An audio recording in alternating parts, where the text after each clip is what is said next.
Stadium Bengaluru India থেকে আমাদের আজকে বাংলাদেশ চাইছে সেমিফাইনালে কভার করার জন্য। দিয়েছেন নাইস, সেখান থেকে আবারও হামজা শট পেছনে বল।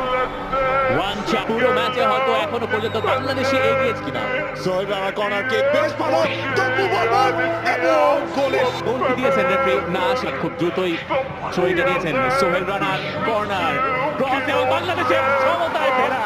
তিনি পোস্টে টার্গেটটা করেননি, ফাঁকা ছিল ব্লকে। তিনি অতির আগে দারুণ একটা সেটআপ সেটা হয়েছে, বঙ্গবন্ধু চমৎকার রয়েছে এবং গোলের সুযোগ বাংলাদেশের। গোল লাগছে বাংলাদেশের গোল 40 মিনিটে।